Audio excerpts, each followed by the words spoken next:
Hey everyone, this is Michael again, and happy Halloween to all of you out there. Hope you all are, having a good Halloween.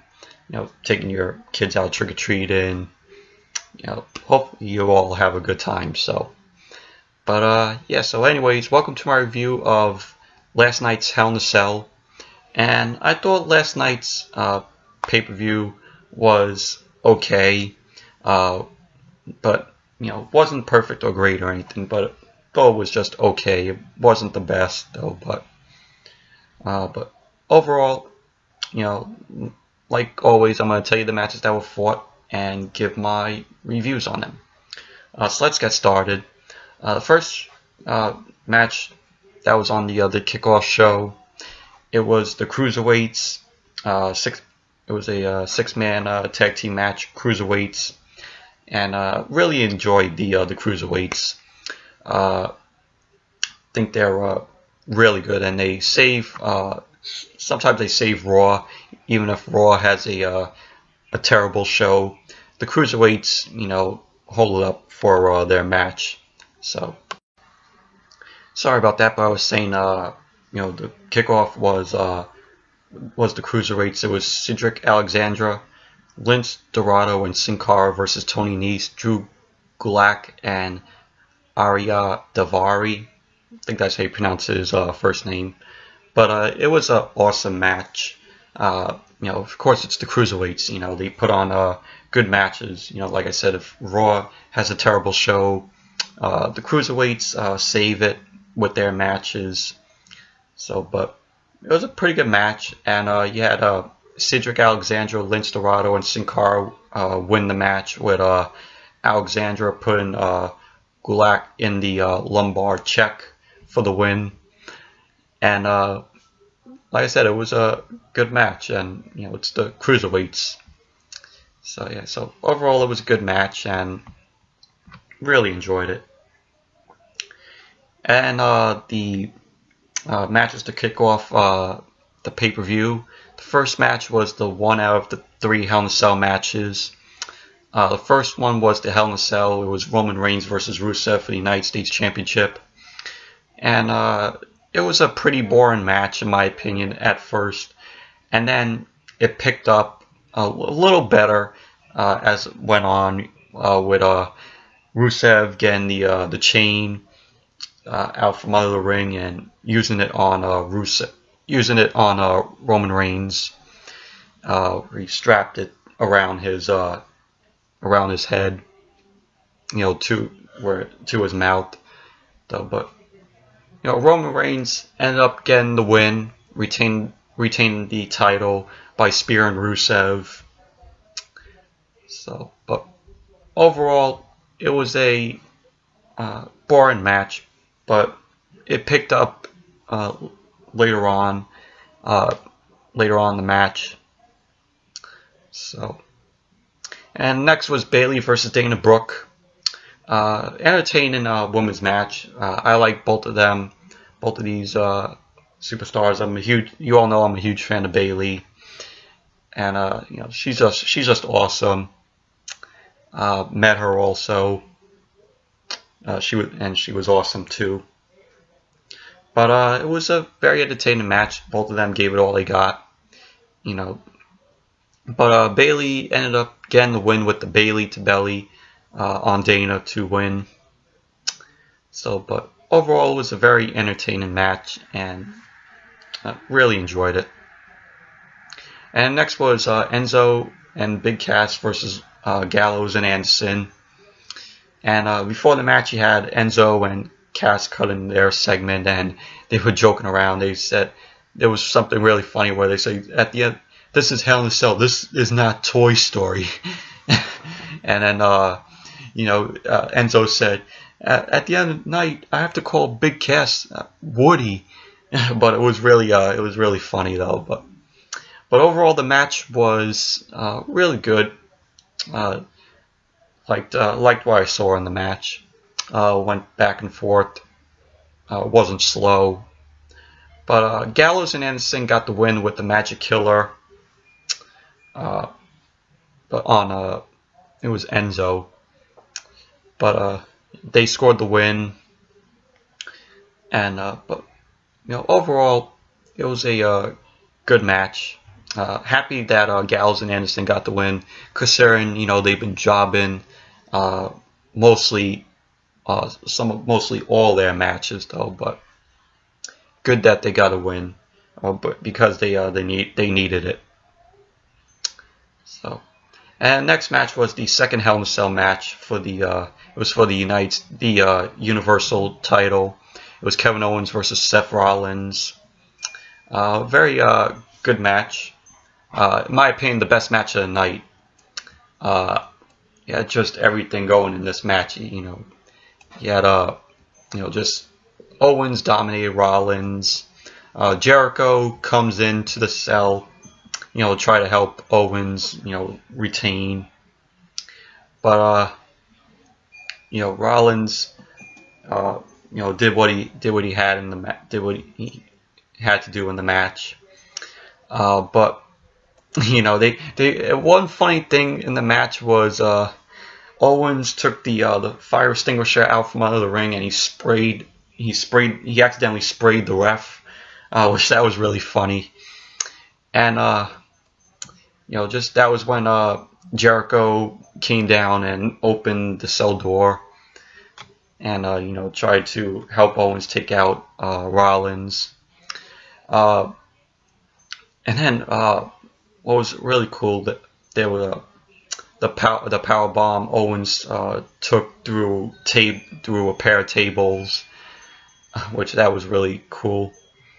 But all in all, Owens got the win, still retains the Universal title, and at the end of the match, he just had Jericho and Owens just still taking out Rollins. So, but overall, it was the best match of the night in my opinion. Just a really good match. And next was Brian Kendrick versus T.J. Perkins for the Cruiserweight title.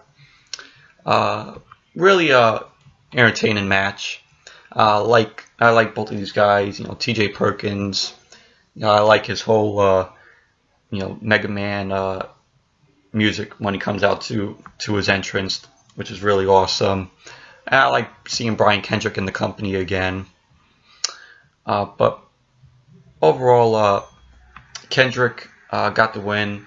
He locked in the captain's hook, which made Perkins submit. But when he did that, Kendrick was playing possum to Perkins, and saying that his leg was injured. But out of nowhere, that was when Kendrick headbutted Perkins, and then he locked in the captain's hook for Perkins to tap out. And so Kendrick is now the new Cruiserweight champion, which is really cool. T.J. Perkins was a good Cruiserweight champion, held the title for a month. It was a good little month, holding that he had the Cruiserweight title. Good month reign. So, but yeah, overall it was a good match, and really liked it. Really like both of them through the match. And next was the New Day versus Cesaro and Sheamus for the tag team titles, for the Raw tag team titles. And this match was pretty good, even though the match ended in disqualification. So, but New Day wins and still retain the Raw tag team titles. But overall, it was a good match. And the next was the main event, which was the last Hell in a Cell match and the most hyped up match. It was Charlotte, or as I would say, Charlotte Flair, because she wanted to put Flair as her last name instead of just calling her Charlotte.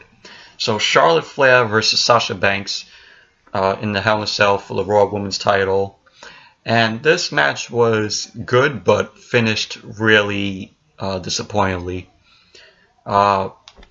just before the match started, you know, you had already Charlotte taking out Sasha halfway until, you know, the cell drops, because it was all done outside of the cell, and you had Charlotte putting Sasha through the announce table, and what was really cool is that Sasha did a Mick Foley where they put her on the gurney and they wheeled her, you know, up the ramp, and then, you know, Sasha gets up, you know, just wanting to fight.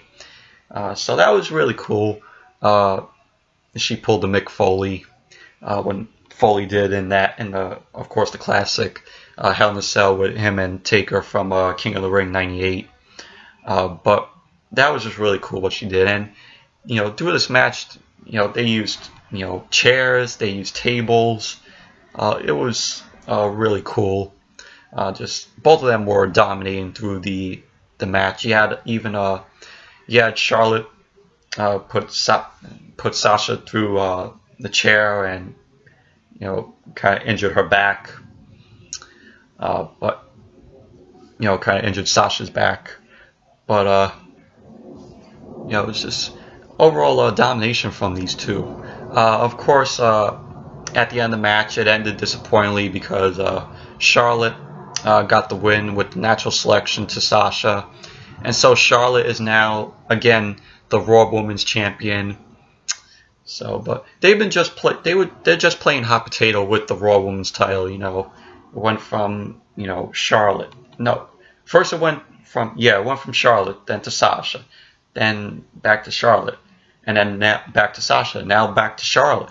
It's like they can't decide who they want to stick with as Raw Women's Champion. And, you know, it's just really dumb. And it's just really dumb and shitty. But, you know, I've heard rumors saying that they want to do this because they want Bayley versus Sasha, and they want either Bayley to win the title, and then, you know, Sasha will probably win it from Bayley at WrestleMania 33. Those are just rumors. I'm not sure if they're going to be true or not, but that's what I heard that, you know, that they're planning for. But that would be cool, you know, Bayley versus Sasha. You know, once again, you know, really they put on really good matches at both NXT takeovers when they were still down there at NXT. But, you know, if they do that, that is going to be another one of their best matches that they ever had. I possibly think it wouldn't even top their both NXT takeover matches, but who knows? We'll see what happens if they do plan this. So overall, Charlotte versus Sasha in a Hell in a Cell. It was a good match, but just disappointing in the end. So anyways, that's it for my review of last night's Hell in a Cell pay-per-view.